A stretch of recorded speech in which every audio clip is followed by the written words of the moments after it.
Power of iota की बात कर लेते हैं। आई मतलब क्या है, इमेजिनरी नंबर। और आई को कैसे लिखते हैं हम लोग, कोई इलेक्ट्रॉनिक पियानो दिखाई दे रहा होगा। देखो इलेक्ट्रॉनिक पियानो में क्या होता है कि जब आप इसके वॉल्यूम कंट्रोलर को एक पर्टिकुलर फ्रीक्वेंसी पर लेकर जाओगे तो एक्सिस पे, तो जो वाई एक्सिस पे नंबर रिप्रेजेंट किए जाते हैं उनको क्या बोलते हैं, इमेजिनरी एक्सिस। और जो एक्स एक्सिस पे नंबर रिप्रेजेंट किए जाते हैं उसने हम रियल एक्सिस बोलते हैं।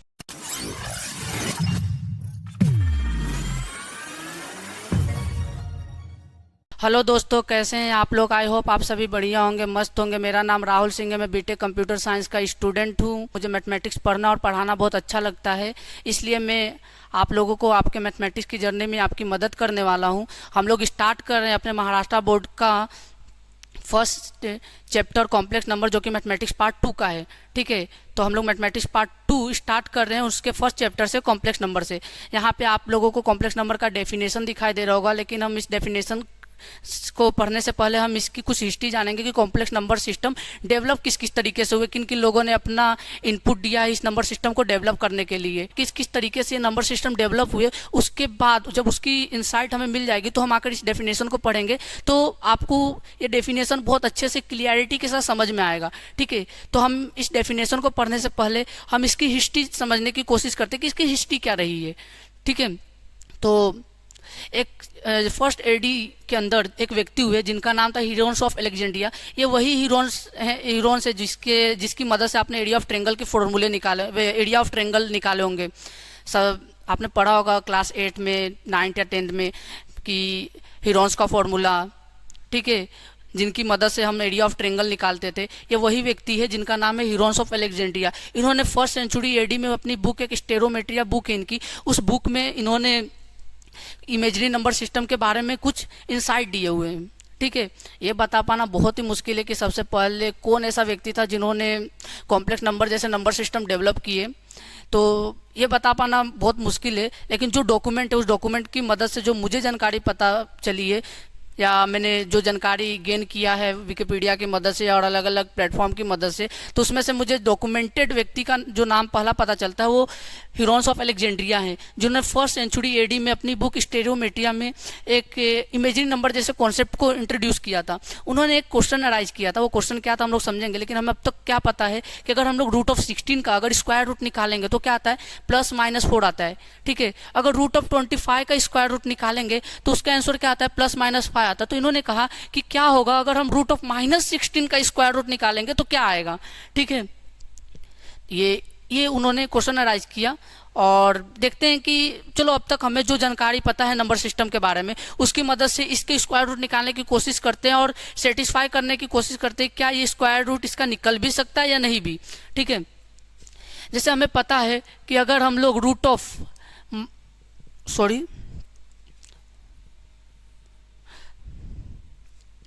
हमें पता है कि अगर रूट ऑफ 16 का स्क्वायर रूट निकालेंगे तो क्या आएगा, +-4 आएगा। ठीक है, वहीं पर हम कोशिश करते हैं कि अगर रूट ऑफ -16 रहा तो इसका स्क्वायर रूट क्या आएगा, क्या इसका स्क्वायर रूट भी +-4 आएगा क्या। देखते हैं इसको थोड़ा सा सॉल्व करके कि क्या ये जो +-4 है ये इसको सेटिस्फाई कर। अगर मैं देखो, मैं अगर इस +-4 की मदद से क्या मैं इस रूट ऑफ 16 को गेन कर सकता हूँ, तो देखो मैं गेन कर सकता हूँ कैसे। अगर मैं 4 × 4 भी किया तो क्या आएगा, रूट ऑफ 16 आएगा। अगर मैं -4 × -4 किया तो भी आंसर क्या आएगा, रूट के अंदर 16 आएगा। क्या मैं ये चीज़ें जो इस नंबर सिस्टम के साथ किया रूट ऑफ 16 के साथ, क्या मैं इसके साथ कर सकता हूँ। तो कोशिश करते देखते हैं कि हो सकता है या नहीं। अगर मैं इसको 4 × 4 किया तो क्या आएगा आंसर, रूट ऑफ 16 आएगा। ठीक है, क्या ये रूट ऑफ 16 इसके बराबर है रूट ऑफ -16 के, नहीं। हो सकता है -4 × -4 करूँ तो शायद रूट ऑफ -16 आ जाए, करके देखते हैं।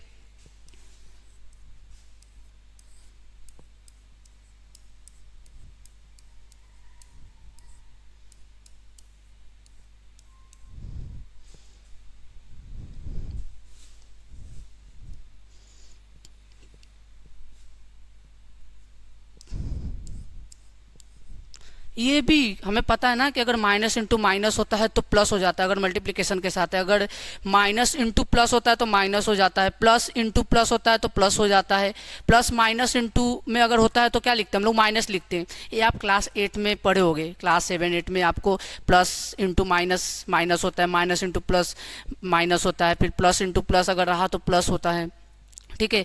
माइनस इंटू माइनस भी रहा तो क्या होता है, प्लस होता है। ये हम पढ़ चुके क्लास 7-8 में। हाँ, अब आपको ये लग रहा होगा कि ऐसा कैसे होता है कि माइनस इंटू माइनस प्लस हो जाता है, प्लस इंटू प्लस प्लस हो जाता है, और प्लस इंटू माइनस माइनस हो जाता है।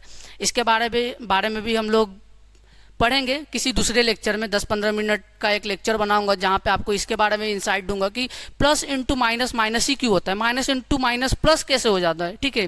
तो अब तक हमें जो जानकारी है प्लस इंटू माइनस माइनस होता है, माइनस इंटू माइनस प्लस होता है, वो जो जानकारी आपने क्लास 7-8 के समय गेन किए उसके रिगार्डिंग हम आगे बढ़ते हैं। हमें पता है कि अगर माइनस इंटू माइनस आता है तो क्या हो जाता है, प्लस हो जाता है। तो इसका आंसर क्या हो जाएगा, रूट ऑफ 16 हो जाएगा। ये जो रूट ऑफ 16 है, क्या ये रूट ऑफ माइनस 16 के बराबर है क्या, नहीं है, ठीक है। तो यहीं से उन्होंने क्या कहा कि ऐसे नंबर सिस्टम भी होते हैं जो हमारे रियल नंबर लाइन पे एग्जिस्ट नहीं करते। हमारे रियल नंबर लाइन क्या होता है, आपने जब क्लास 9th में होंगे तो आपने रियल नंबर लाइन पढ़े होंगे, जहाँ पे 0 होता है, इस साइड -1 -2 -3, यहाँ पे 1 2 3 4, इस तरह के नंबर लाइन आपने देखे होंगे, जहाँ पे -3 -2 -1 है। और इन दो नंबर लाइन के बीच भी, -3 -2 के बीच भी बहुत सारे और भी नंबर लाइन है, जिसे रेशनल नंबर सिस्टम बोलते हैं, इरेशनल नंबर सिस्टम बोलते हैं। इस तरह के भी नंबर इस नंबर लाइन पे रिप्रेजेंट किए जाते हैं, ठीक है। लेकिन ये रूट ऑफ -16 जैसे नंबर्स हैं, ये जो नंबर है वो इस रियल नंबर लाइन पे एग्जिस्ट नहीं करते। जब ये रियल नंबर लाइन पे एग्जिस्ट नहीं करते तो उन्होंने कहा कि कुछ ऐसे नंबर भी होते हैं जो इमेजिनरी नंबर होते हैं, जो हमारे गोले पे एग्जिस्ट नहीं करते, हमारे अर्थ पे एग्जिस्ट नहीं करते, कहीं बाहर एग्जिस्ट करते हैं। लेकिन ऐसे भी नंबर लाइन ऐसे भी होते हैं, ऐसे भी नंबर सिस्टम होते हैं जो कि इमेजिनरी होते हैं, जो हम रियल में एग्जिस्ट नहीं करते लेकिन इमेजिनेशन में एग्जिस्ट करते हैं।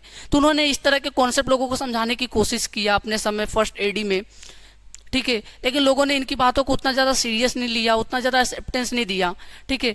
और इनके बहुत समय बाद 3 मैथमेटिशियन और आते हैं जिनका नाम था कार्डोनो, लूसा पार्सली और स्कॉर्पियन डेर फेरो। ये 3 व्यक्ति थे जिन्होंने मिलकर एक इक्वेशन को सॉल्व कर रहे थे, और उस इक्वेशन को सॉल्व करते समय इनके पास एक प्रॉब्लम आई, ठीक है। और ये लोगों ने उस प्रॉब्लम को किस तरीके से सॉल्व किया, किस तरीके से टेकल किया, उसे हम देखते हैं कि इनके सामने वो कौन सी प्रॉब्लम थी जो इन्होंने फेस किया और उसे कैसे सॉल्व किया, ठीक है। तो इनका जो इक्वेशन है वो क्या है, x³ + x² + x + 1 = 0। इस इक्वेशन को सॉल्व करने की कोशिश की है ये लोग, जिसमें से सबसे ज़्यादा रोल अगर किसी व्यक्ति का है तो कार्डोनो का है। कार्डोनो ये इक्वेशन को सॉल्व कर रहे थे और इनके सामने एक प्रॉब्लम आई। वो प्रॉब्लम हम लोग देखते हैं, इसको सॉल्व करते हैं और देखते हैं कि वो प्रॉब्लम क्या थी और इन्होंने उस प्रॉब्लम को किस तरीके से सॉल्व किया, ठीक है। तो हम स्टार्ट करते हैं अपने उस प्रॉब्लम को सॉल्व करने में। यहाँ पे वो इक्वेशन लिख देता हूँ जो कार्डोनो ने सॉल्व किया था। वो इक्वेशन क्या था, x³ + x² + x + 1, ठीक है। यहाँ पे मैं उस इक्वेशन को सॉल्व करने की कोशिश करता हूँ, देखते हैं कि वो इक्वेशन को सॉल्व करते समय उन लोगों को किस तरीके प्रॉब्लम फेस करने पड़े, ठीक है। तो ये x³ + x² + x + 1 = 0। और हम लोगों ने अब तक फैक्टराइजेशन जैसे मेथड क्लास 11 में क्लास 10 में पढ़े हैं। हमने क्वाड्रेटिक इक्वेशन सॉल्व करने के 3 मेथड पढ़े हुए हैं, आप लोगों को पता होना चाहिए। उसमें से पहला मेथड था फैक्टराइजेशन ऑफ मेथड, सेकेंड था कंप्लीटिंग मेथड और थर्ड था फॉर्मूला मेथड, ठीक है। तो हम लोग इस इक्वेशन को फैक्टराइजेशन मेथड से सॉल्व करने की कोशिश करते हैं और देखते हैं कि क्या सोल्यूशन इसका निकल कर आता है, ठीक है। तो इस इक्वेशन को जब सॉल्व करोगे तो क्या कर सकता हूँ मैं कि यहाँ पे x³ है, यहाँ पे x² है, तो क्या मैं x² कॉमन ले सकता हूँ? हाँ, मैं x² कॉमन ले सकता हूँ। x² क्या हो जाएगा, x + 1। और यहाँ से क्या कर सकता हूँ, मैं 1 को कॉमन ले सकता हूँ, ठीक है। तो ये क्या हो जाएगा, x + 1 = 0, ठीक है। अब x² + 1 को मैं एक ब्रैकेट में लिख सकता हूँ, x² + 1, और x + 1 को भी मैं एक ब्रैकेट में लिख सकता हूँ, ठीक है, = 0। और हमें पता है कि इसको मैं और किस तरीके से लिखता हूँ, x square plus 1 equal to 0 और x प्लस 1 इक्वल टू 0। और x प्लस 1 जो है, अगर ये प्लस में है इस साइड, अगर इस साइड लेकर जाऊंगा तो क्या हो जाएगा, माइनस में हो जाएगा। ठीक है, तो x इक्वल टू क्या हो जाएगा, -1। ये एक इसका सॉल्यूशन आया। अब प्रॉब्लम इनके सामने पता है क्या आई, जब इस इक्वेशन को सोल्व कर रहे थे और ये जाके फंस गए। वो फंसे कैसे देखते हैं हम लोग, क्या हुआ कि जब ये एक्स स्क्वायर, हमें पता है कि ये +1 यहाँ पे है, अगर मैं उसको इस साइड लेकर जाऊंगा तो क्या हो जाएगा, माइनस में हो जाएगा। ठीक है, ये क्या हो जाएगा, -1। और जब दोनों साइड इसका स्क्वायर रूट लूंगा तो वो क्या आएगा, x इक्वल टू ±√(-1). अब इस तरह के √(-1) तो हमारे रियल नंबर सिस्टम लाइन पे एग्जिस्ट ही नहीं करते। जो मैं रियल नंबर लाइन बनाया था, जो ये नंबर लाइन था 0 1 सॉरी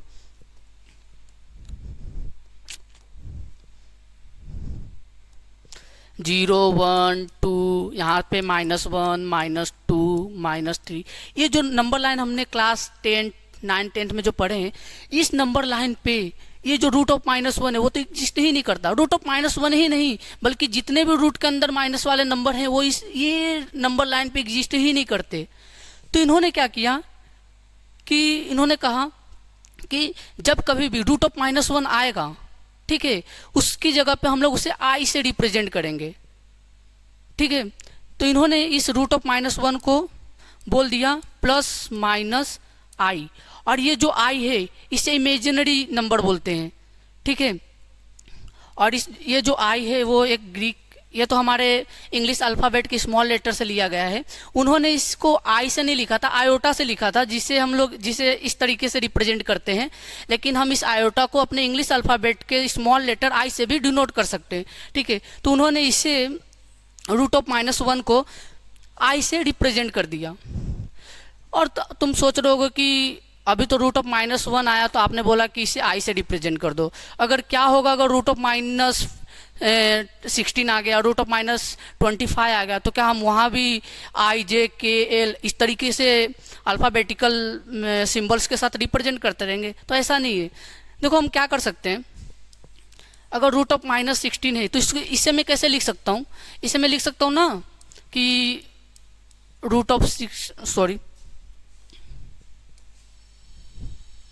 इसे मैं क्या लिख सकता हूँ, √(16) इंटू √(-1) इस तरीके से लिख सकता हूँ। फिर इसे मैं क्या कर सकता हूँ, ये √(16) है इसको अलग लिख सकता हूँ और इसको मैं अलग लिख सकता हूँ।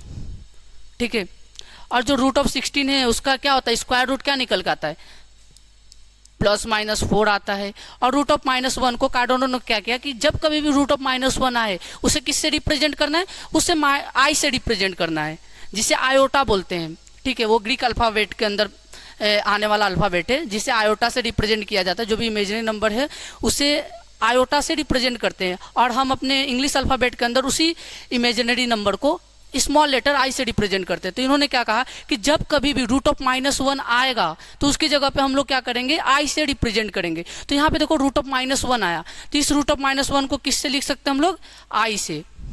ठीक है, जैसे √(-), अब तुम √(-25) को भी देख लो कैसे लिख सकते हैं।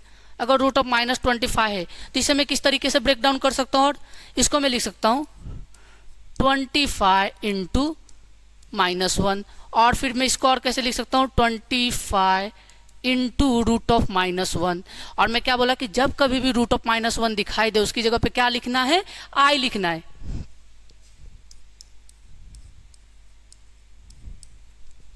देखो तुम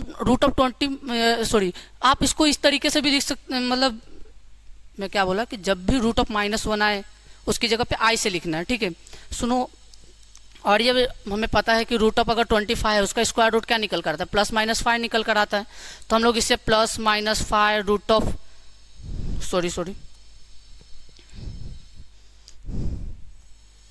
+-5 ऑफ i लिख सकते हैं। कार्डोनो ने क्या बोला था कि जब कभी भी √(-1) दिखाई दे उसकी जगह पे हमें i से रिप्रेजेंट करना है। ठीक है, अब तुम बोलोगे कि i से ही क्यों रिप्रेजेंट करना है, k l और भी चीज़ें, हाँ किसी और चीज़ों से भी रिप्रेजेंट कर सकते हैं, लेकिन हमने इस नंबर सिस्टम को, जो ये नंबर √(-1) √(-2) अगर जैसे नंबर आ रहे थे तो हम इसे इमेजिनरी नंबर बोल रहे थे। अगर इमेजिनरी नंबर बोल रहे थे तो जो हमारे अल्फ़ाबेट हैं वहाँ पे इमेजिनरी की शुरुआत किस अल्फ़ाबेट के लेटर से होती है? आई से होती है, इसलिए हम लोग उसे आई से रिप्रेजेंट कर दिए।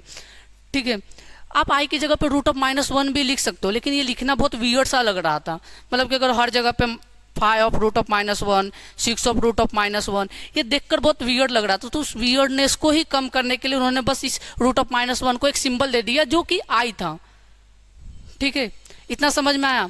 तुम्हें बस इतना समझना है कि जब कभी भी √1 दिखाई दे, हमें उसकी जगह पे आई लिखेंगे, और वो आई क्या है? आपका इमेजिनरी नंबर है।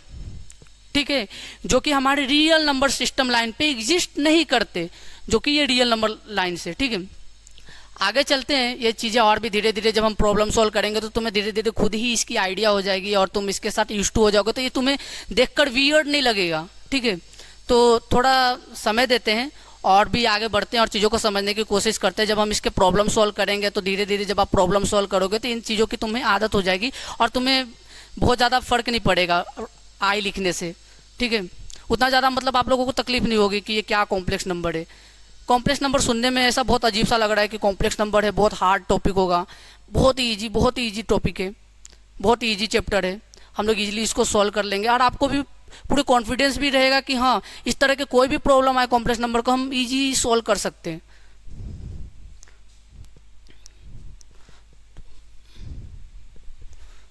ठीक है, तो हमने कार्डोनो, लूसा पार्सली और क्या बोलते हैं स्कॉर्पियन डेफेडो, इनके इक्वेशन को सॉल्व किया और देखे कि इन लोगों ने उस इक्वेशन को सॉल्व किया तो इनके सामने प्रॉब्लम क्या है और उस प्रॉब्लम को उन्होंने कैसे टैकल किया। उन्होंने क्या क्या किया, अगर √1 आता है तो उसकी जगह पे हम लोग आई से रिप्रेजेंट करेंगे। ठीक है, आगे बढ़ते हैं और समझने की कोशिश करते हैं कि और क्या क्या प्रॉब्लम थी। अच्छा ठीक है, आप लोगों को ये कुछ मैथमेटिकल ग्राफ दिखाई दे रहे होंगे जो कि पैराबोलिक ग्राफ है। इस तरह का कोई भी ग्राफ होता है जो ऐसे हो या ऐसे हो, ऐसे हो, जब कभी भी इस तरह के ग्राफ दिखाई देते हैं, इस तरह के ग्राफ को पैराबोलिक ग्राफ बोलते हैं। ठीक है, तुम्हें टेंशन लेने की ज़रूरत नहीं कि ये ग्राफ कैसे बनते हैं। हम जब क्लास 11 में अगर आगे बढ़ते जाएंगे तो हमें एक चैप्टर पढ़ना पड़ेगा पैराबोला वगैरह, तो वहाँ पे हम इस ग्राफ को कैसे बनाते हैं वो चीज़ें भी समझेंगे। ठीक है, अभी हम समझते हैं कि ग्राफ है क्या और कैसे इस ग्राफ की मदद से हम क्वाड्रेटिक इक्वेशन को समझ सकते हैं। तो अभी के लिए मैं मिटा रहा हूँ।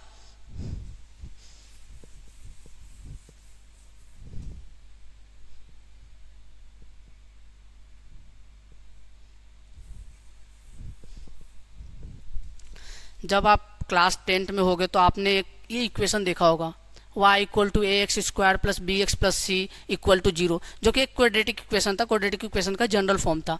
और जब ये क्वाड्रेटिक इक्वेशन का जब आप ग्राफ बनाते हो तो ग्राफ पैराबोलिक ग्राफ बनता है। और ये जो अब तक तुमने जितने भी क्वाड्रेटिक इक्वेशन सॉल्व करके उसके सॉल्यूशन निकाले थे, उसके जो भी सॉल्यूशन आते थे वो रियल रूट आते थे। ठीक है, मैं एक इक्वेशन लेता हूँ क्वाड्रेटिक इक्वेशन और उसको सॉल्व करता हूँ। ठीक है, और हमने जो भी क्वाड्रेटिक इक्वेशन सॉल्व किए तो उसके 3 मेथड थे, आप लोगों को पता है। पहला फैक्टराइजेशन मेथड था, सेकंड मेथड था कंप्लीटिंग मेथड, और थर्ड मेथड कौन सा था? Formula method. ठीक है, तो हम उस फॉर्मूला मेथड की मदद से प्रॉब्लम को सॉल्व करेंगे और देखेंगे कि क्या आता है। लेकिन इससे पहले हम एक क्वेश्चन लेते हैं और उस क्वेश्चन को सॉल्व करते हैं फैक्टराइजेशन मेथड से और देखते हैं उसके सॉल्यूशन क्या आते हैं और उसके ग्राफ कैसे बनते हैं। देखो, जब कभी भी वो सॉल्यूशन आते हैं क्वाड्रेटिक इक्वेशन, हमें पता है कि क्वाड्रेटिक इक्वेशन के 2 सॉल्यूशन आते हैं। जब कभी भी सॉल्यूशन रियल नंबर आते हैं वो हम क्या करता है, हमारे एक्स एक्सिस को इंटरसेक्ट करता है 2 अलग अलग पॉइंट पे, क्योंकि हमें पता है कि क्वाड्रेटिक इक्वेशन के जो सॉल्यूशन आते हैं वो 2 सॉल्यूशन आते हैं और वो 2 सॉल्यूशन अगर वो रियल सॉल्यूशन होंगे तो वो क्या करेंगे, वो एक्स एक्सिस के लाइन को इंटरसेक्ट करेंगे। ठीक है, तो यहाँ पे देखो एक्स एक्सिस के 2 लाइन को इंटरसेक्ट किया है और ये जो सॉल्यूशन है वो कौन से सॉल्यूशन है, वो रियल सॉल्यूशन है। ठीक है, एक इक्वेशन लेता और उसको सॉल्व करता और तुम्हें एक मतलब टूल है डेस्मोस ग्राफ, वहाँ पे लेकर जाता हूँ, इस इक्वेशन को खुद से बनाने की कोशिश करता हूँ उस टूल की मदद से और उसके सॉल्यूशन देखते हैं कि किस लाइन पे इंटरसेक्ट करें। तो वो इक्वेशन पहले क्या है वो देखते हैं। हम लोग क्या करते हैं कि इक्वेशन सॉल्व करते हैं और उस इक्वेशन को सॉल्व करके देखते हैं कि उसके सॉल्यूशन क्या आते हैं। वो सॉल्यूशन देखते हैं क्या है।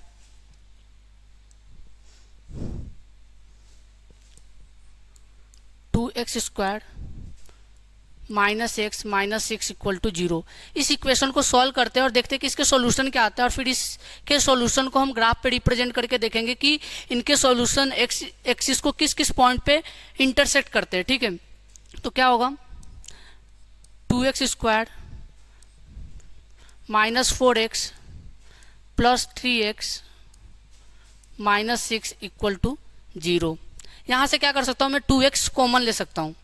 2x को कॉमन लेता हूँ और क्या आएगा, x माइनस 2। यहाँ से अगर मैं 3 को कॉमन लेता हूँ तो क्या आएगा, 3x माइनस 2 इक्वल टू 0। ठीक है, फिर मैं इसको कैसे लिख सकता हूँ, 2x प्लस 3, और इसको कैसे लिख सकता हूँ, x माइनस 2 इक्वल टू 0। फिर मैं इसको कैसे लिख सकता हूँ, 2x प्लस 3 इक्वल टू 0 और x माइनस 2 इक्वल टू 0, और ये माइनस में इस साइड लेकर जाऊंगा तो क्या हो जाएगा, प्लस में हो जाएगा। ठीक है, तो x इक्वल टू क्या हो जाएगा, 2, और यहाँ पे 2x प्लस 3 इक्वल टू 0 है। अगर मैं 3 को इस साइड लेके जाऊंगा तो क्या होगा, माइनस में हो जाएगा, -3। फिर इसको मैं क्या लिख सकता हूँ, -3/2। देखो, जब कभी भी हम क्वाड्रेटिक इक्वेशन को सॉल्व करते हैं तो उसके दो सॉल्यूशन निकल के आते हैं। वो दो जो सॉल्यूशन होते हैं वो हमारे रियल नंबर सिस्टम पे एग्जिस्ट करते हैं। तो हम लोग जो भी इसके दो सॉल्यूशन है, इसको हम लोग देखते हैं एक टूल से डेस्मोस ग्राफ करके। वहाँ पे जाके हम इस दो इक्वेशन के जो ये इक्वेशन है, जो ये इक्वेशन, इसके दो जो सॉल्यूशन है वो सॉल्यूशन देखते हैं ग्राफ पे कि कहाँ पे हमारे एक्स लाइन को इंटरसेक्ट करते, क्योंकि ये दो जो सॉल्यूशन आए हैं -3/2 और 2, ये कैसे सॉल्यूशन है, ये रियल सॉल्यूशन है। क्यों? क्योंकि हमारे रियल नंबर लाइन पे एग्जिस्ट करते हैं। अभी जो हम लोग क्वाड्रेटिक इक्वेशन सॉल्व किए वो क्वाड्रेटिक इक्वेशन क्या था उसको यहाँ पे लिखेंगे और देखते हैं कि उसका ग्राफ क्या बनता है। ठीक है, तो इक्वेशन क्या था, 2x² फिर -x प्लस -6।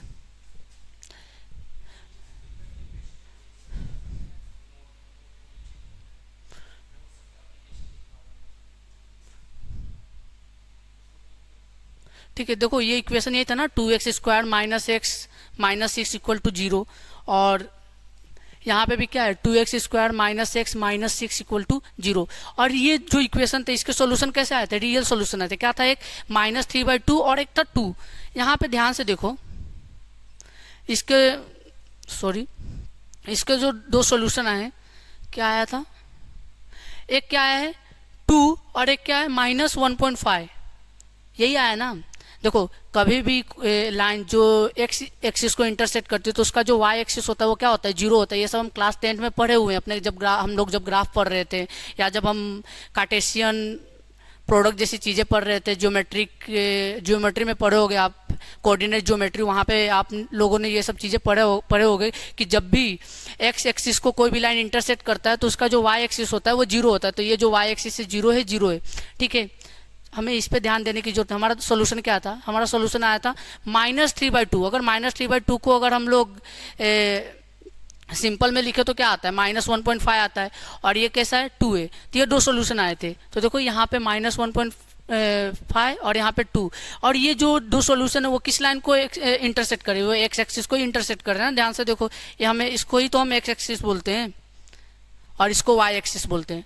तो जो अभी जिस इक्वेशन को सोल्व किया उसके सॉल्यूशन कैसे आए, रियल आए। क्यों? क्योंकि वो एक्स लाइन को इंटरसेक्ट कर रहा है, और जो भी हमारे नंबर लाइन है, जो रियल नंबर लाइन है, वो कहाँ पे रिप्रेजेंट किए जाते हैं, एक्स एक्सिस पे रिप्रेजेंट किए जाते हैं, जिन्हें रियल एक्सिस भी बोलते हैं। ठीक है, चलते हैं हम लोग आगे बढ़ते हैं। अभी हमने क्या किया, एक प्रॉब्लम सोल्व किया फैक्टराइजेशन मेथड से, और उसके जो सॉल्यूशन आए वो सॉल्यूशन को देखे कि वो एक्स एक्सिस के किस दो पॉइंट पे इंटरसेक्ट कर रहा था।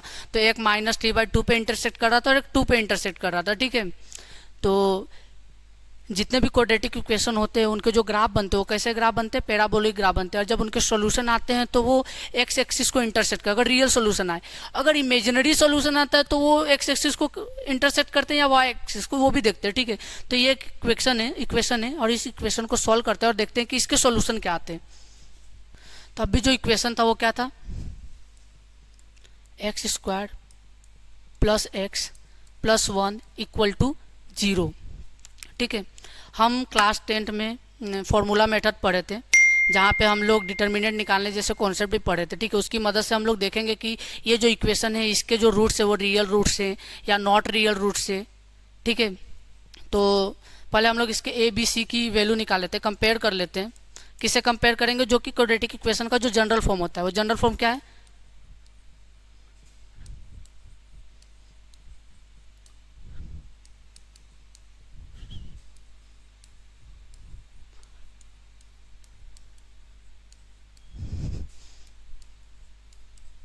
जब आप इस इक्वेशन को इस इक्वेशन के साथ कंपेयर करोगे तो ए की वैल्यू क्या आएगी? ए की वैल्यू 1 आएगी, बी की वैल्यू भी क्या आएगी? 1 आएगी, और सी की वैल्यू भी क्या है? 1 है, ठीक है। अब इसका क्या करते हैं हम लोग? डिटर्मिनेंट निकालते हैं, और डिटर्मिनेंट की मदद से हम लोग समझेंगे कि ये जो इक्वेशन है इसके जो रूट्स हैं वो रियल रूट्स आएंगे या इमेजिनरी रूट्स आएंगे, ठीक है, या इनके इन्फिनाइट रूट्स आएंगे, जो कि हम क्लास 10th में पढ़े हुए हैं क्वाड्रेटिक इक्वेशन में, ठीक है। वो डिटर्मिनेंट निकालने का फॉर्मूला क्या था? D equal to b square minus 4ac।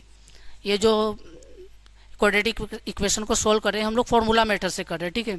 तो फॉर्मूला मेथड में जो हम लोग डिटर्मिनेंट निकालने का जो कॉन्सेप्ट था उसका जो फॉर्मूला तो क्या था? D equal to b square minus 4ac।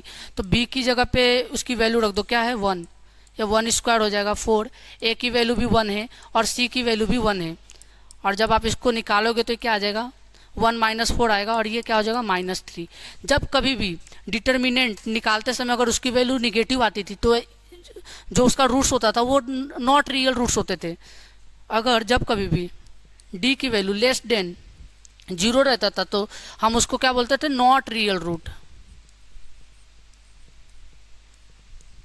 और ये जो नॉट रियल रूट है इसी को ही क्या बोलते हैं? इमेजिनरी नंबर, ठीक है। अगर वो रियल नहीं है तो कैसे नंबर है? इमेजिनरी नंबर है, ठीक है। और नॉट रियल रूट आया, ठीक है। और इसको फिर सॉल्व करने की कोशिश करते हैं। जो हमारा फॉर्मूला मेथड था, फॉर्मूला मेथड क्या था? एक्स की वैल्यू निकालने की कोशिश करते हैं और देखते हैं कि क्या आता है। एक्स इक्वल टू क्या था? -b plus minus b square minus 4ac upon 2a, ये फॉर्मूला था। और इस फॉर्मूले में जितने भी ए बी सी की वैल्यू है उसको रख दो और देखो कि क्या इसका निकल कर एक्स की वैल्यू आता है, ठीक है।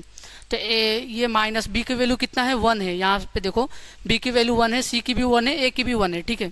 तो -1 प्लस माइनस बी की वैल्यू 1 है, -4, ए की वैल्यू भी 1 है और सी की वैल्यू भी 1 है, अपॉन 2a, ए की वैल्यू भी क्या है? 1 है। तो इसका क्या आ जाएगा? -1 प्लस माइनस, जब आप 1 स्क्वायर माइनस 4ac ये है, जब इसको सॉल्व करोगे तो निकल कर आएगा आपका -3 अपॉन 2, ठीक है।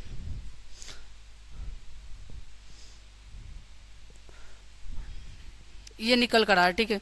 इसको मैं और किस तरीके से लिख सकता हूँ? क्योंकि हमें पता है कि जो भी क्वाड्रेटिक इक्वेशन होते हैं उसके जो सॉल्यूशन होते हैं वो 2 सॉल्यूशन आते हैं।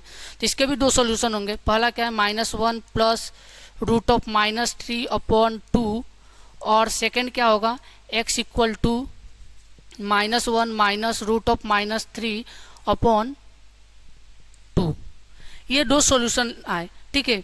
लेकिन ये 2 सॉल्यूशन में प्रॉब्लम क्या है? देखो ध्यान से देखोगे तो ये जो रूट ऑफ -3 है, रूट ऑफ -3 है, ये कैसे नंबर है? इमेजिनरी नंबर है।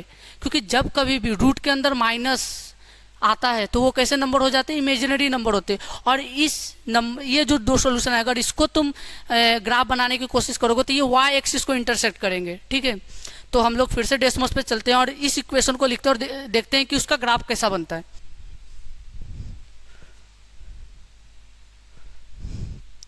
उस इक्वेशन को लिखते हैं और देखते हैं कि क्या आता है। क्या था वो equation? X square plus x plus 1। देखो ध्यान से देखो, मैंने क्या बोला कि जब कभी भी इमेजिनरी रूट आते हैं, नॉट रियल रूट आते हैं, तो वो क्या करते हैं? वो ग्राफ कहाँ पे बनते हैं? y एक्सिस पे। मतलब कि जो ग्राफ बनता है वो किसको इंटरसेक्ट करता है? y एक्सिस पे। तो जितने भी इमेजिनरी नंबर होते हैं वो कहाँ पे रिप्रेजेंट किए जाते हैं? y एक्सिस पे। और जितने भी रियल नंबर होते हैं वो कहाँ पे रिप्रेजेंट किए जाते हैं? x एक्सिस पे। तो जो y एक्सिस पे नंबर रिप्रेजेंट किए जाते हैं उनको क्या बोलते हैं? Imaginary axis. और जो x एक्सिस पे नंबर रिप्रेजेंट किए जाते हैं उसने हम रियल एक्सिस बोलते हैं, ठीक है। तो जिनके सॉल्यूशन में रूट ऑफ माइनस निगेटिव आता है उसके जो उस सॉल्यूशन का जब ग्राफ बनाते हैं तो किसको इंटरसेक्ट करते हैं, वाई एक्सिस को। अगर जिसके रूट रियल आते हैं तो उस इक्वेशन का अगर ग्राफ बनाओगे तो किसको इंटरसेक्ट करते हैं, एक्स एक्सिस को। ठीक है, तो हमने ये दो इक्वेशन की मदद से समझ लिया कि अगर किसी भी नंबर सिस्टम, किसी भी इक्वेशन का अगर सॉल्यूशन रियल नंबर सिस्टम के अंदर आते हैं तो वो एक्स एक्सिस को इंटरसेक्ट करते हैं। यदि किसी भी इक्वेशन का सॉल्यूशन इमेजिनरी नंबर आता है तो वो किसको इंटरसेक्ट करते हैं, वाई एक्सिस को इंटरसेक्ट करते हैं। ठीक है, देखो इसके दो सॉल्यूशन को ध्यान से देखो, क्या है, x equal to -1 plus root of -t/2, एक आया है -1 माइनस रूट ऑफ -t/2। इसको देखते हैं और देखते हैं कि क्या सॉल्यूशन आता है। दो सॉल्यूशन थे, एक सॉल्यूशन क्या आता है,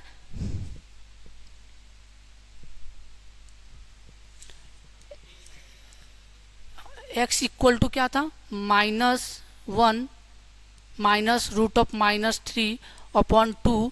दूसरा सॉल्यूशन क्या था, x equal to -1 plus root of -3/2। ये दो सॉल्यूशन थे। इसको मैं और कैसे लिख सकता हूँ, मैं इसको इस तरीके से लिख सकता हूँ, x equal to -1/2 minus root of -3/2 और x इक्वल टू -1/2, फिर लिख सकता हूँ मैं माइनस रूट ऑफ -3/2। ध्यान से देखो तो ये जो है, ये जो -1/2 है ये कहाँ पे इंटरसेक्ट करेंगे, ये एक्स एक्सिस को इंटरसेक्ट करेंगे। क्यों, क्योंकि ये जो -1/2 है हमारे रियल नंबर सिस्टम के अंदर एग्जिस्ट करते हैं, जबकि ये रूट ऑफ -3 ये हमारे नंबर सिस्टम के अंदर इंटरसेक्ट नहीं करते। ठीक है, तो जब कॉम्प्लेक्स नंबर वो नंबर सिस्टम होते हैं जब रियल नंबर और इमेजिनरी नंबर एक दूसरे को कंबाइन करके बनाए जाते हैं, तब जो नंबर सिस्टम डेवलप होता है उस नंबर सिस्टम को कॉम्प्लेक्स नंबर सिस्टम बोलते हैं। यहाँ पे एक रियल नंबर भी है और ये एक इमेजिनरी नंबर भी है। ठीक है, तो जब कभी भी रियल नंबर और इमेजिनरी नंबर आपस में कंबाइन होते हैं तब जो नंबर सिस्टम डेवलप होता है उस नंबर सिस्टम को बोलते हैं हम लोग कॉम्प्लेक्स नंबर। और ये जो कॉम्प्लेक्स नंबर का इंट्रोडक्शन जो सबसे पहले दिया कि रियल नंबर और इमेजिनरी नंबर कंबाइन करके जो नंबर सिस्टम बनते हैं उन्हें इमेजिनरी नंबर कहते हैं, वो पहला व्यक्ति था यूलर। इन्होंने सबसे पहले कहा कि जब कभी भी इमेजिनरी नंबर और कॉम्प्लेक्स नंबर आपस में कंबाइन होते हैं तब जो नंबर सिस्टम डेवलप होता है उसे हम लोग कॉम्प्लेक्स नंबर कहते हैं। तो मेरा एक क्वेश्चन है, क्या जितने भी रियल नंबर होते हैं वो सब कॉम्प्लेक्स नंबर हो सकते हैं, या जितने भी इमेजिनरी नंबर होते हैं वो कॉम्प्लेक्स नंबर हो सकते हैं? तो इसका जवाब ये है कि देखो इमेजिनरी नंबर, कॉम्प्लेक्स नंबर होता क्या है, कॉम्प्लेक्स नंबर एक बड़ा सा सेट है, सुपर सेट है, जिसके अंदर दो नंबर सिस्टम है, एक इमेजिनरी है और एक रियल है। रियल में कौन कौन से आएंगे, 1 2 -2 1 -1 -2। इमेजिनरी में क्या आएंगे, root of -1 root of -2 root of -3। ठीक है, तो जो कॉम्प्लेक्स नंबर है वो कैसा है, वो सुपर सेट है जिसके अंदर दो सबसेट हैं, एक रियल सबसेट है, एक इमेजिनरी सबसेट है, सॉरी रियल सबसेट है और इमेजिनरी सबसेट है। तो जितने भी रियल नंबर होते हैं वो भी कॉम्प्लेक्स नंबर होते हैं और जितने भी इमेजिनरी नंबर होते हैं वो भी कॉम्प्लेक्स नंबर है। क्योंकि मैं क्या कर सकता हूँ, अगर ये 1 है, अगर मुझे इसको कॉम्प्लेक्स नंबर बनाया तो मैं इसको इस तरीके से लिख सकता हूँ ना, सॉरी इससे मैं किस तरीके से लिख सकता हूँ, और इसको मैं लिख सकता हूँ 1 + 0i, इस फॉर्म में लिख सकता हूँ ना। 0 × i करूँगा तो वो अपने आप 0 हो जाएगा, जिसकी कोई वैल्यू रहेगी नहीं तो 1 ही बचेगा। अगर कभी भी इमेजिनरी नंबर है, ठीक है, जैसे -1 है, अगर मुझे इसको कॉम्प्लेक्स नंबर बनाना तो मैं इसे कैसे लिख सकता हूँ, 0 प्लस ये रूट ऑफ -1 है, इसी को क्या बोलते हैं हम लोग, i बोलते हैं, तो 0 + i हो गया। तो जितने भी इमेजिनरी नंबर होते हैं वो भी कॉम्प्लेक्स नंबर होते हैं और जितने भी रियल नंबर होते हैं वो भी कॉम्प्लेक्स नंबर है। क्यों, क्योंकि कॉम्प्लेक्स नंबर सुपर सेट है जिसके अंदर दो सबसेट है, एक रियल नंबर है और एक क्या है, एक इमेजिनरी नंबर है। ठीक है, यहाँ तक मुझे आशा है कि आप लोगों को समझ में आ रहा होगा कि अब तक हमने क्या क्या चीज़ें डिस्कस की हैं।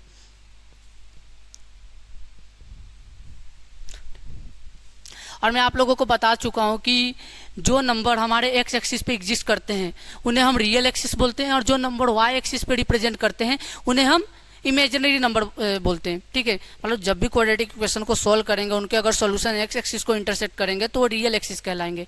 अगर हम उसको सॉल्व करते हैं और वो जो ग्राफ बनता है वाई एक्सिस को इंटरसेक्ट करेगा तो उसे हम इमेजिनरी एक्सिस बोलते हैं। ठीक है, तो जितने भी इमेजिनरी नंबर होते हैं वो वाई एक्सिस को इंटरसेक्ट करते हैं और जितने भी रियल नंबर होते हैं वो एक्स एक्सिस को इंटरसेक्ट करते हैं। और जब इमेजिनरी नंबर और रियल नंबर मिला दिए जाते हैं तो जो नंबर सिस्टम डेवलप होता है उस नंबर सिस्टम को क्या बोलते हैं हम लोग, कॉम्प्लेक्स नंबर बोलते हैं। फॉर एग्जाम्पल कॉम्प्लेक्स नंबर क्या हो गया, जैसे 2+4i, ठीक है। ये जो 2+4i ये कैसा है, कॉम्प्लेक्स नंबर। क्यों? क्योंकि रियल नंबर और इमेजिनरी नंबर दोनों को मिला के बना हुआ है। तो जब कभी भी नंबर रियल नंबर और इमेजिनरी नंबर को मिला के बनता है तो उसे हम लोग कॉम्प्लेक्स नंबर बोलते हैं। और जब आप इसका ग्राफ बनाओगे तो कैसे बनाते हैं,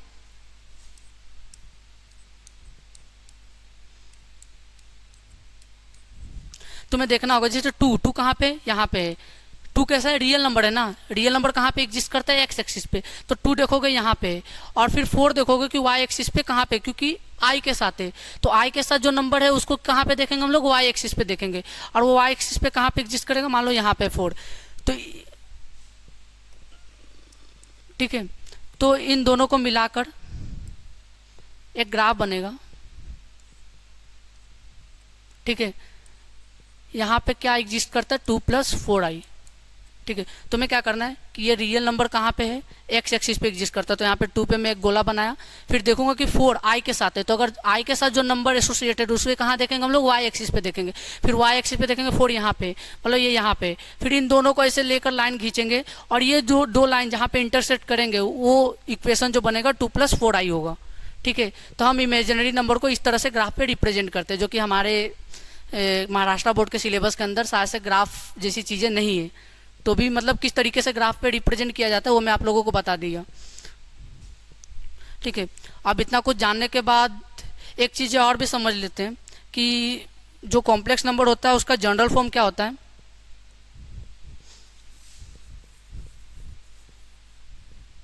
कॉम्प्लेक्स नंबर का जो जनरल फॉर्म होता है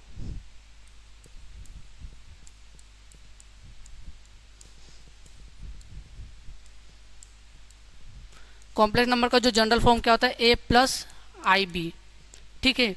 जहाँ पे ये a और b कैसे नंबर होते हैं, रियल नंबर होते हैं।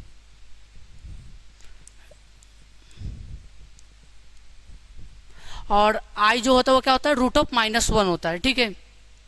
तो कॉम्प्लेक्स नंबर का जो जनरल फॉर्म होता है a+ib होता है, जहाँ पे a और b आपके रियल नंबर होते हैं और वो जो आई होता है वो उसका वैल्यू क्या होता है, √(-1) होता है, जिसे हम लोग इमेजिनरी नंबर बोलते हैं, ठीक है। इसके बारे में हम लोग और डिस्कशन करेंगे, लेकिन इससे पहले हम लोग देख लेते हैं कि कॉम्प्लेक्स नंबर का हमारे रियल वर्ल्ड में क्या क्या यूजेस है। तो पहला है use of complex number in real world. तो पहला जो एक एल्गोरिदम है, जब आप कंप्यूटर साइंस जैसे ब्रांच हायर स्टडी में पढ़ोगे तो वहाँ पे इस तरह के एल्गोरिदम पढ़ोगे। जो पहला एल्गोरिदम है डिस्क्रीट फ्यूरियर ट्रांसफॉर्मेशन। ये डिस्क्रीट फ्यूरियर ट्रांसफॉर्मेशन डिजिटल मतलब जो सिग्नल प्रोसेसिंग जैसी चीज़ें होती है, डेटा ट्रांसफ़र करने में, एक जगह से दूसरी जगह ट्रांसफ़र करना है, ठीक है। तो वहाँ पे ये एल्गोरिदम यूज किए जाते हैं, ठीक है। तो पढ़ लेता हूँ क्या है। द डीएफटी एक एल्गोरिदम है जो कि कंप्यूटर साइंस के अंदर यूज किए जाते हैं, इमेज प्रोसेसिंग के अंदर यूज किया जाता है, डिजिटल कम्युनिकेशन के लिए यूज किया जाता है, compression and countless other uses है। मतलब कि ये जो एल्गोरिदम है इसके बहुत सारे यूजेस हैं, ठीक है। उसमें से एक पहला यूजेस है कि जब कभी भी एक डेटा को एक जगह से दूसरी जगह पर ट्रांसफ़र करना होता है तो क्या करते हैं हम लोग, सबसे पहले उसको इनकोड करते हैं। समझ लो कि अगर कोई मिलिट्री का जवान है, अगर वो अपनी डेटा को एक जगह से दूसरे जगह पे भेजना चाहता है और वो चाहता है कि कोई ऐसा व्यक्ति ना हो जो उस डेटा को हैक करे और फिर उसकी इन्फॉर्मेशन को गेन कर पाए, ताकि उससे पता चल सकता है ना कि उनके प्लान क्या है। तो अपने प्लान को बचाने के लिए क्या करते हैं, सबसे पहले वो अपने डेटा को इनकोड करते हैं, फिर एक जगह से दूसरी जगह पे ट्रांसफ़र करते हैं, ठीक है। और फिर वो डेटा जिस व्यक्ति के पास वो पहुँचाना चाहते हैं वहाँ पे जाता है, फिर वहाँ पे डिकोड होता है, फिर वो जैसा जिस तरीके से उसने डेटा भेजा था उस तरीके से उसको दिखाई देता है। तो वो क्या करता है, इसके लिए सबसे पहले वो डेटा को इनकोड कर देता है और इनकोड करके एक जगह से दूसरी जगह पे भेजता है। आपने व्हाट्सएप में इन टू इनक्रिप्शन जैसी टेक्नोलॉजी देखोगे तो वहाँ पे भी कॉम्प्लेक्स नंबर के यूजेस होते हैं, वहाँ पे भी ये एल्गोरिदम यूज किया जाता है, डिस्क्रीट फ्यूरियर ट्रांसफॉर्म।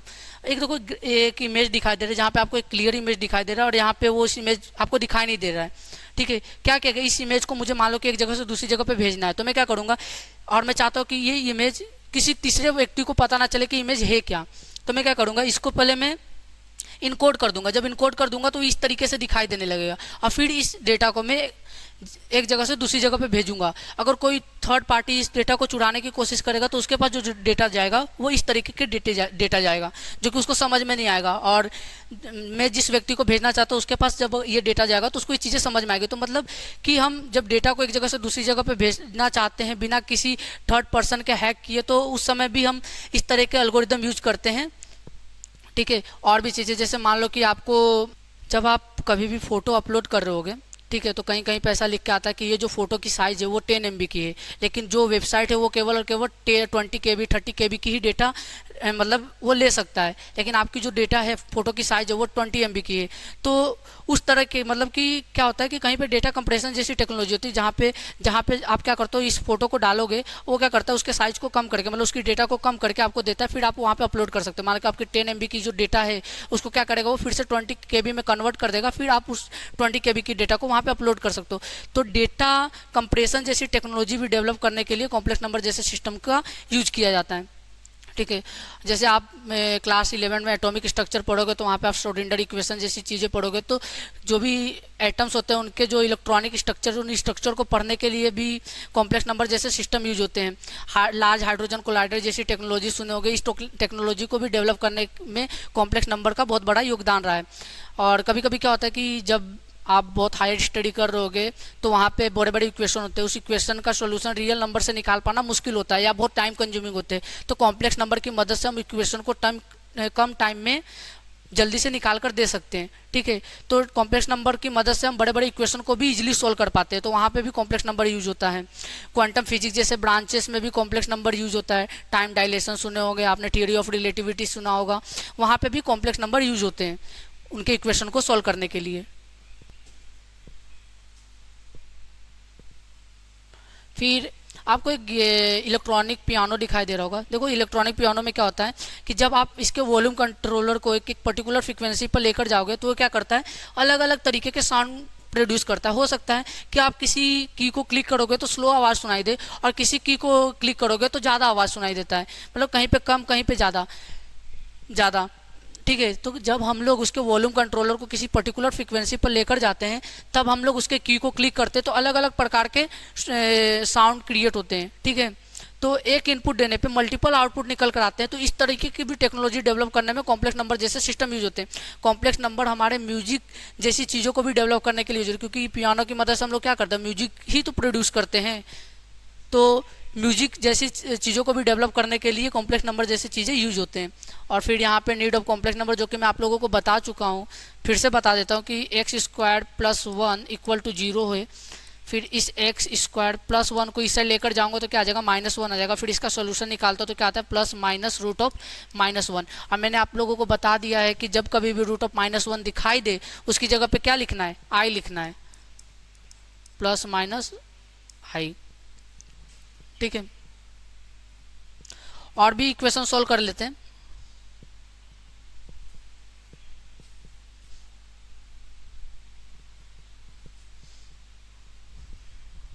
देखो एक इक्वेशन और है, क्या है वो, x² + 4। मैं यहाँ पे लिख देता हूँ, क्या है, x² + 4 = 0।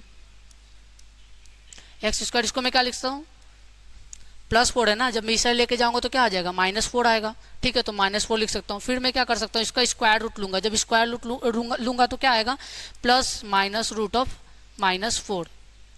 ठीक है, फिर मैं इसको और कैसे लिख सकता हूँ, √4 × √(-1). मैं इस तरीके से लिख सकता हूँ। फिर क्या कर सकता हूँ मैं, √4 × √(-1). और मुझे पता है कि √4 का जो स्क्वायर रूट होता है वो क्या होता है, +-2 होता है। तो मैं इसको लिख सकता हूँ +-2। और मैं आप लोगों को अब तक बता चुका हूँ कि जब कभी भी √(-1) दिखाई दे उसकी जगह पे क्या लिखना है, हमें i लिखना है। तो x की जो वैल्यू आई वो क्या आई, +-2 ठीक है, तो इस तरीके से और भी मतलब आप सॉल्व कर सकते हो। मैं आपको एक इक्वेशन दे देता हूँ, आप घर पे अपना ट्राई कर लीजिएगा। जिस तरीके से मैंने इस 2 इक्वेशन को सॉल्व किया उस तरीके से आप भी उसको सॉल्व करने की कोशिश कीजिएगा। ठीक है, तो मैं वो इक्वेशन लिख देता हूँ यहाँ पे, ये आप घर पे इसको ट्राई कीजिएगा और सोल्यूशन इसका क्या है आप कमेंट सेक्शन में बता सकते हैं। ठीक है, x² + 9 = 0। आप लोग इसको घर पे ट्राई कीजिए और इसके सॉल्यूशन क्या आते हैं उसे कमेंट सेक्शन में आप बताइए। हम देखते हैं कि आप लोगों को कितना समझ में आया। फिर पावर ऑफ आयोटा की बात कर लेते हैं। आई मतलब क्या है, इमेजिनरी नंबर। और आई को कैसे लिखते हैं हम लोग, जब कभी भी रूट ऑफ -1 दिखाई दे उसकी जगह पे क्या लिखना है, आई लिखना है, ठीक है। और अगर इसके पावर की बात करें, मुझे इसका आई स्क्वायर निकालना, तो मैं क्या करूँगा, दोनों साइड स्क्वायर ले लूँगा, दोनों साइड स्क्वायर ले लूँगा, तो क्या हो जाएगा, ये आई स्क्वायर हो जाएगा, ये क्या हो जाएगा,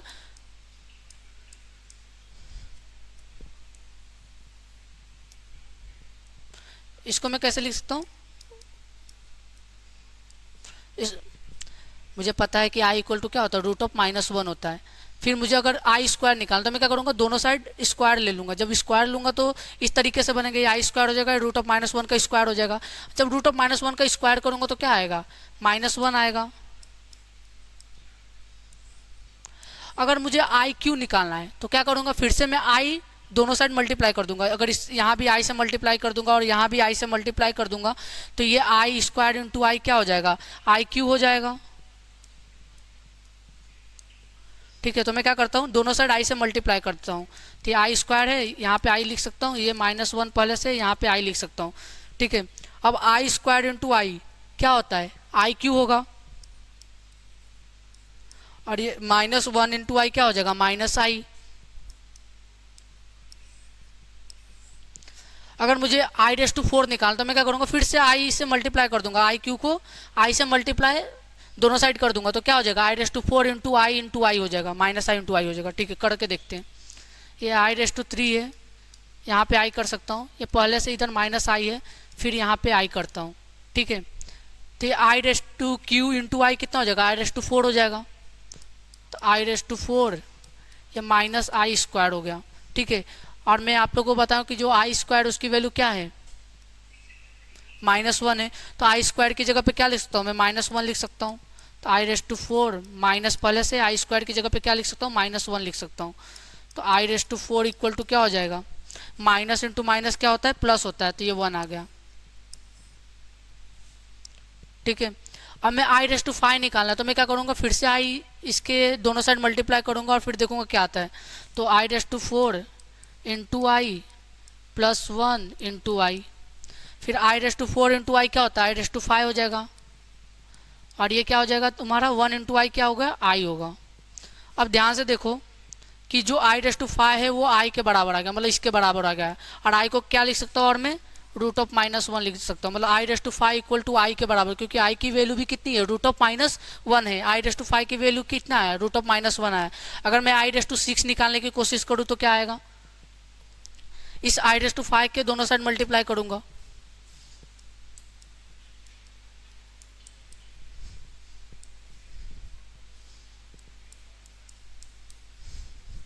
और i⁵ इंटू आई क्या होता है, i⁵, और ये i इंटू आई क्या हो जाएगा, आई स्क्वायर हो जाएगा, ठीक है।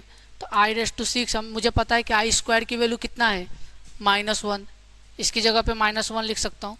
मतलब क्या हो गया, तुम ध्यान से देखोगे कि i⁵ आई के बराबर हो गया, i⁵ किसके बराबर हो गया, आई स्क्वायर के। अब i⁵ भी करके देख लेते हैं। अगर मैं इसके दोनों साइड मल्टीप्लाई करूंगा तो क्या आएगा, आई से मल्टीप्लाई तो i⁵ हो जाएगा, ये आपका -1 इंटू आई हो जाएगा, फिर ये i⁵ माइनस आई।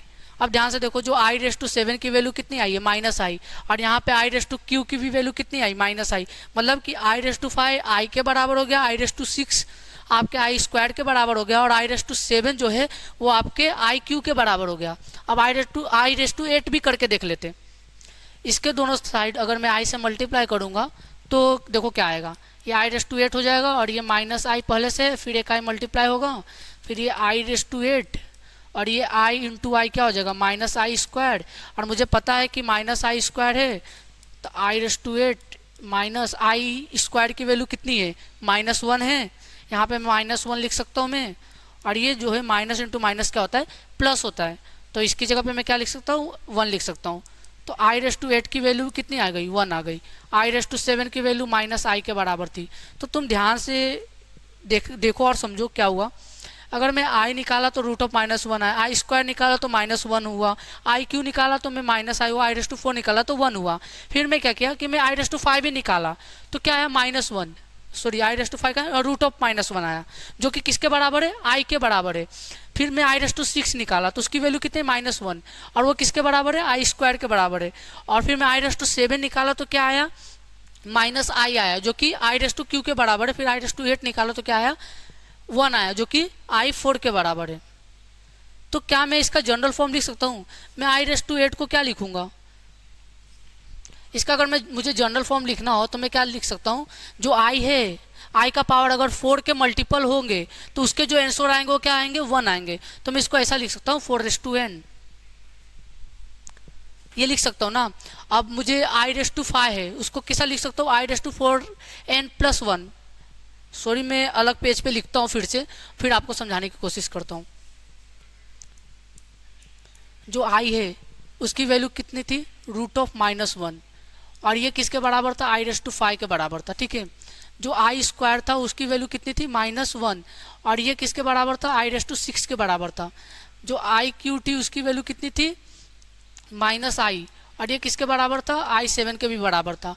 और जो आई रेस टू 4 था उसकी वैल्यू कितनी थी, 1, जो कि आई रेस टू 8 के बराबर है, ठीक है। इसका जनरल फॉर्म अगर लिखना हो तो मैं ये लिख सकता हूँ आई रेस टू 4n, और फिर अगर मुझे इसके आगे जाना हो तो मैं इसको ऐसे लिख सकता हूँ आई रेस टू 4n+1, इसको लिख सकता हूँ आई रेस टू 4n+2, इसको लिख सकता हूँ आई रेस टू 4n+3।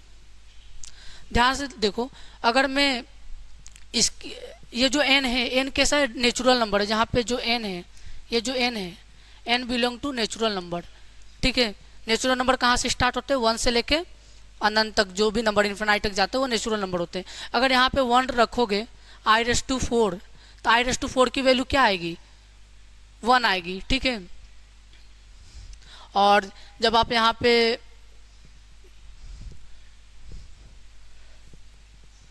एक बार मैं रख के दिखा देता हूँ आपको। जैसे मैं क्या बोला कि जब कभी भी 4 की मल्टीपल चीज़ें आती है तो उसकी वैल्यू क्या होता है, 1 होता है। तो अगर मैं n की जगह पे 1 रखूँगा तो क्या हो जाएगा, आई रेस टू 4 होगा। और मुझे पता है कि आई रेस टू 4 किसके बराबर होता है, 1 के बराबर। मैं पहले यहाँ पे लिख दूँ, आई रेस टू 4 1 के बराबर होता है, ठीक है। अब मैं क्या बोला कि अगर आई रेस टू 5 है तो उसका जनरल फॉर्म क्या है, आई रेस टू 4n+1। तो अगर मैं n की वैल्यू 1 रखूँगा तो क्या आएगा, आई 4+1 कितना आया, 5 आया। और जो आई रेस टू 5 है वो किसके बराबर है, रूट ऑफ -1 के, और जो कि आई के बराबर है, ठीक है। तो आप इसको देखकर समझ सकते, मतलब कि जितने भी आई के पावर है उनका अगर जनरल फॉर्म निकालना होगा तो इस तरीके से निकलता है। जो आई रेस टू 4 है उसका क्या होता है, आई रेस टू 4n हो जाता है। अगर आई रेस टू 5 है तो 4n+1, 4n+2, 4n+3, ठीक है। और एक चीज, जब कभी भी आई के पावर के किसी भी 4 कंसेक्यूटिव नंबर को लेकर सम करते हैं तो उसका आंसर क्या आता है, 0 आता है। मतलब मेरा कहने का मतलब ये है कि अगर हम लोग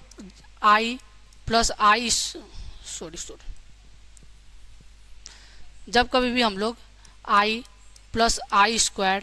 + i³ + i रेस टू 4 करेंगे तो इसका जो आंसर आता है वो 0 आता है। देख लेते हैं, मुझे पता है कि i की वैल्यू क्या है, रूट ऑफ -1 है। i² की वैल्यू क्या होती है, -1, ठीक है। i³ की वैल्यू क्या है, -i। आई रेस टू 4 की वैल्यू क्या है, 1, ठीक है। ये -1 है, ठीक है। ये प्लस माइनस क्या हो जाएगा, -1 हो जाएगा। ये प्लस माइनस क्या हो जाएगा, -i हो जाएगा। ये +1 = 0। तुम ध्यान से देखो, ये -1 +1 क्या हो जाएगा, कैंसिल हो जाएगा, ठीक है। और फिर रूट ऑफ -1 को मैं क्या लिख सकता हूँ, i लिख सकता हूँ ना। या रूट ऑफ -1 को मैं i लिख सकता हूँ, क्योंकि i = क्या होता है, रूट ऑफ -1। तो जब कभी भी रूट ऑफ -1 दिखे उसकी जगह पे मैं i लिख सकता हूँ। तो इसको i से फिर से लिख देते हैं, ठीक है। तो ये i प्लस में और ये i माइनस में, तो ये दोनों एक दूसरे से कैंसिल, तब इसका आंसर जो आता है 0 आता है। मतलब कि जब कभी भी i के जितने भी पावर हैं उनके 4 कंसेक्यूटिव नंबर को लेकर अगर आप सम करते हो तो उसका जो आंसर आता है वो 0 आता है। ये ध्यान रखना, ये हमें बहुत सारे प्रॉब्लम को सॉल्व करने में मदद करेगा और इजीली इस कॉन्सेप्ट की मदद से हम लोग उसको इजीली सॉल्व कर पाएंगे। तो जब हम उस प्रॉब्लम तक पहुंचेंगे और सॉल्व करेंगे तो मैं आपको ये चीज़ें फिर से रिकॉल करा दूंगा, टेंशन लेने की ज़रूरत नहीं है। अगर नहीं भी समझा तो कोई बात नहीं, जब हम प्रॉब्लम सॉल्व करेंगे तो वहाँ पर हम इस चीज़ों को और भी अच्छे से समझेंगे। आज के लिए बस इतना ही। फिर बाकी की चीज़ें हम लोग अगले लेक्चर में पढ़ेंगे। आपको ये वीडियो कैसा लगा प्लीज़ कमेंट करके बताएं। Thank you everyone.